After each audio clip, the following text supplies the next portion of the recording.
शुभ श्रावणी मालिकेच्या आजच्या भागाची सुरुवात विश्वंभर साहेबांच्या घराच्या दारात होते. डॉक्टर पुढे आणि त्याच्या मागे शुभ व श्रावणी तिघेही अतिशय सावधपणे घरात प्रवेश करतात. श्रावणीसाठी हे केवळ एखाद्या रुग्णाच्या घरात जाणं नसतं, ती आपल्या बाबांच्या घरात चोर पावलांनी परतत असते. बाबांनी दिलेला शब्द मोडून ती इथे आलेली आहे, पण त्यामागे कोणताही स्वार्थ नाहीये. विश्वंभर साहेबांची अवस्था स्वतःच्या डोळ्यांनी पाहायची आणि त्यांना अलकनंदाच्या जाळ्यातून वाचवायचं एवढाच तिचा हेतू आहे.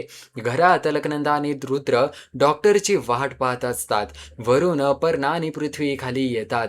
डॉक्टर सोबत आलेल्या श्रावणीकडे पाहताच अलकनंदाच्या मनात संशयाची पाल चुकचुकते. तिचा चेहरा श्रावणीसारखा हुबेहूब कसा दिसतो असा प्रश्न तिला पडतो. पण पुढच्या क्षणी ती स्वतःच स्वतःला उत्तर देते. श्रावणी आपल्या बाबांचा शब्द मोडून या घरात येणं अशक्य आहे. ही फक्त तिच्यासारखी दिसणारी दुसरी मुलगी असावी. कधी कधी खलनायकाला देखील सत्य समोर दिसत असूनही स्वतःचा अति आत्मविश्वास त्याच्या डोळ्यासमोर उत्तम पट्टी बांधतो. अलकनंदासोबत नेमकं तेच घडतंय. पृथ्वीला डॉक्टरांच्या अचानक येण्याचं आश्चर्य वाटतं. विश्वंभर साहेबांना डॉक्टर आवडत नाही आणि डॉक्टरांचं नाव ऐकताच ते चिडतात. हे माहिती असून बाहेरचा डॉक्टर का बोलवला असं तो अलकनंदाला विचारतो. घराचे फॅमिली डॉक्टर असताना दुसऱ्या डॉक्टराची गरज काय, हाही प्रश्न त्यालाच पडलेला असतो. अलकनंदा मात्र काळजीवाहू बहिणीचा आव आणते.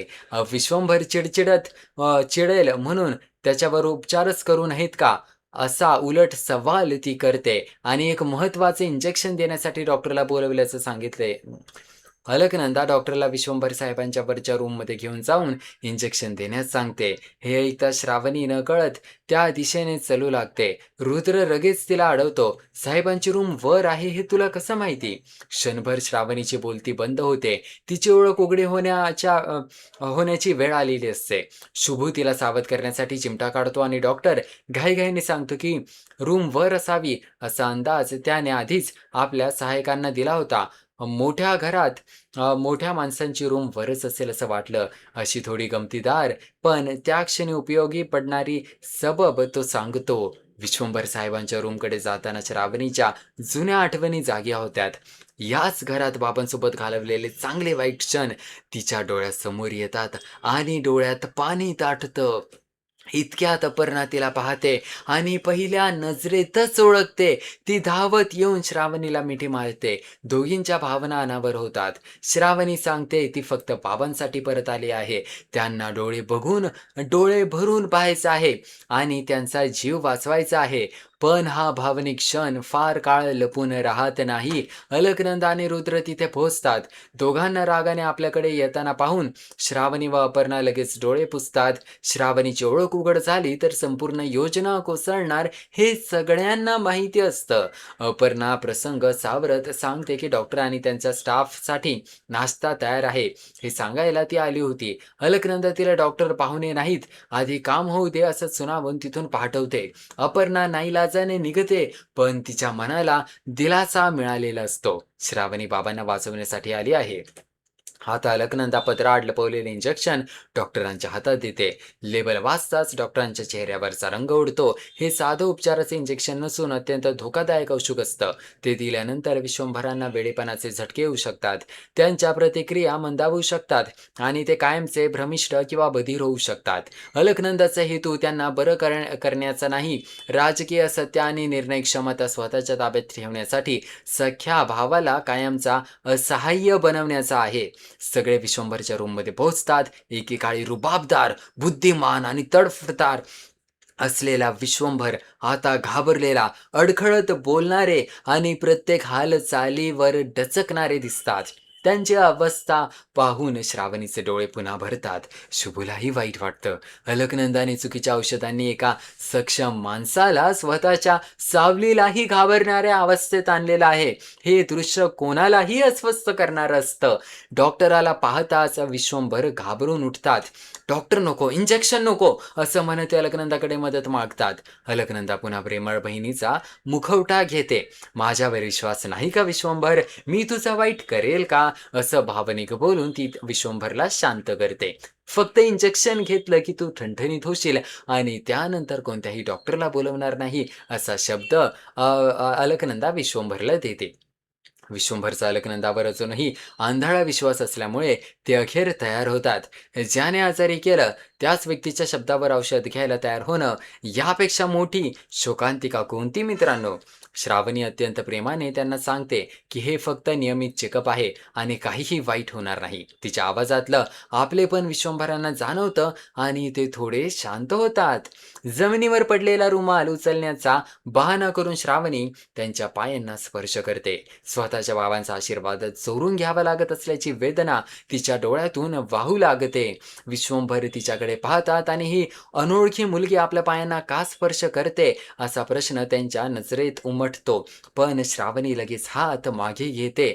अलकनंदाला पुन्हा संशय येतो. चेहरा श्रावणीसारखा, वागण्यातही अनोखा जिव्हाळा, काहीतरी जुळत नाहीये. पण ती पुन्हा स्वतःची समजूत घालते. डॉक्टर रुद्रच्या ओळखीचा आहे, तो श्रावणीला कसा आणेल? शिवाय शिवाय बाबांचा शब्द मोडून श्रावणी इथे येणारच नाही. अशा प्रकारे योग्य प्रश्न विचारूनही ती चुकीचं उत्तर निवडते. अलकनंदाची बुद्धी कमी नाही, पण स्वतःच्या नियंत्रणावरचा गर्व तिचा सर्वात मोठा कमकुवत दुवा ठरतो. इंजेक्शन बदलायचं असेल तर अलकनंदा आणि रुद्रला रूम बाहेर पाठवणं आवश्यक असतं. शुभू पृथ्वीकडे नजरेने मदत मागतो. पृथ्वी ही परिस्थिती ओळखून जवळ येतो. अलकनंदा त्यालाही बाहेर जाण्यास सांगते. तो मग उलट विचारतो, भैयाला इंजेक्शन देताना मी इथे असू नये असं तुला का वाटतं? प्रश्नामुळे अलकनंदा क्षणभर अडखळते. डॉक्टर लगेच सूत्र हातात घेतो आणि उपचाराच्या वेळी शांतता हवी असल्याचं सगळ्यांनीच बाहेर जावं असा आदेश देतो. दार बंद झाल्यावर डॉक्टर धोकादायक इंजेक्शन नीट तपासतो आणि त्याची भीषणता शुभू श्रावणीला सांगतो. ते औषध दिलं असतं तर विश्वंभर कायमचे मानसिकदृष्ट्या अस्थिर झाले असते. तो ते बाजूला ठेवून आपल्या जवळचे योग्य इंजेक्शन देतो. थोड्याच वेळात साहेबांच्या शरीरावर चुकीच्या औषधांचा परिणाम कमी व्हायला सुरुवात होईल आणि साधारण 1 तासात ते अधिक सामान्यपणे बोलू वागू लागतील असं डॉक्टर सांगतो. काही क्षणांपूर्वी मृत्यूपेक्षाही वाईट अवस्थेत ढकलणारे जाणारे विश्वंभर आता बरे होण्याच्या मार्गावर आलेले असतात. शुभ विचारतो की आतापर्यंत कोणत्या औषधामुळे त्यांची अशी अवस्था झाली हे कसं समजणार? श्रावणी लगेच खोलीतला औषधांचा बॉक्स डॉक्टराला तपासायला देते. प्रत्येक गोळी पाहिल्यानंतर डॉक्टर एका औषधाकडे बोट दाखवतो. हे औषध पूर्णपणे चुकीचं असून त्याच्यामुळे विश्वंभराच्या प्रतिक्रिया मंदावल्या, बोलणं अडखळलं, भीती वाढली आणि ते भ्रमिष्ठासारखे वागू लागले असं तो स्पष्ट सांगतो. म्हणजे त्यांचा आजार नैसर्गिक नव्हता, तो रोजच्या डोसमधून जाणीवपूर्वक तयार केला जात होता. श्रावणी हादरते. आपल्या बाबांची ही अवस्था अलकनंदाने औषधांच्या नावाखाली पद्धतशीरपणे केलेली आहे हे समजल्यावर तिच्या मनोबर दुःखाबरोबर संतापही उसळतो. शुभू तिला धीर देतो. डॉक्टर चुकीच्या गोळ्यांची बाटली स्वतः सोबत पुरावा म्हणून घेतो आणि तिच्या जागी योग्य औषधे ठेवतो. या गोळ्या नियमित दिल्या तर विश्वंभर पुन्हा पहिल्यासारखे ठणठणीत होतील, स्पष्ट बोलतील आणि निर्णय घेऊ शकतील असा विश्वास तो देतो.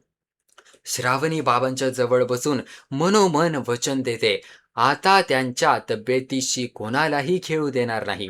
आपण जिवंत असेपर्यंत त्यांना त्यांच्या केसालाही धक्का लागू देणार नाही आणि अलकनंदाने जे केलं त्याची शिक्षा तिला नक्की मिळेल. आज ती मुलगी म्हणून बाबांना उघडेपणे मिठी मारू शकत नाही, पण त्यांच्या उपचारांची दिशा बदलून ते शब्दांपेक्षा मोठं प्रेम सिद्ध केलेलं तिने असतं. पुढच्या भागाची झलक आणखी समाधान देणारी आहे. डॉक्टर, शुभ आणि श्रावणी बाहेर आल्यानंतर सगळे विश्वंभर शुद्धीवर येण्याची वाट पाहत असतात. दरम्यान घरात राजकीय बैठक सुरू असते. उपस्थित मंत्री मतांसाठी पैसे वाटण्याच्या निर्णयाबद्दल विचारतात. अलकनंदा आत्मविश्वासाने सांगते की पैसे वाटल्याशिवाय मतदान मिळणार नाही, त्यामुळे ते करावंच लागेल. तिला वाटत असतं की विश्वंभर अजूनही अर्धबेशुद्ध आहे, भयभीत आणि तिच्या नियंत्रणाखाली आहे. तेवढ्यात ठणठणीत झालेला विश्वंभर तिथे येतो आणि मोठ्या आवाजात स्पष्ट आदेश देतो, पैसे वाटायचे नाही म्हणजे नाही. त्यांचा जुना रुबाब, आवाजातला अधिकार आणि निर्णयातील ठामपणा आलेला पाहून सगळे चकित होतात. सर्वात मोठा धक्का अलकनंदाला बसतो. काही वेळापूर्वी कायमचा भ्रमिष्ट होईल असे इंजेक्शन दिल्याचं तिला वाटत होतं, मग हा माणूस एवढ्या ताकदीने चालत बोलत आणि तिच्या निर्णयाला विरोध करत समोर कसा आला? अलकनंदासाठी हे फक्त उपचार फसल्याचं चिन्ह नाहीये, तिच्या हातातून सत्ता निसटण्याची सुरुवात आहे. विश्वंभर बरे झाले तर ते औषधाबद्दल प्रश्न विचारतील, डॉक्टरांचा शोध घेतील आणि राजकीय निर्णय पुन्हा स्वतः घेतील. चुकीच्या गोळ्यांची बाटली डॉक्टरकडे असल्यामुळे तिच्या विरोधात ठोस पुरावाही तयार झाला आहे. तिचा डाव फसला आहे, पण ते कोणी आणि कसा उलटवला आहे तिला अजूनही माहिती नाहीये. त्यामुळे आता तिचा संशय डॉक्टरांच्या सहकाऱ्यांवर, विशेषतः श्रावणीसारख्या दिसलेल्या त्या मुलीवर वळणं निश्चित आहे. आजच्या भागात भावनिक आणि थरारक अशा दोन्ही पातळ्यांवर प्रभाव आपल्याला पाहायला मिळाला.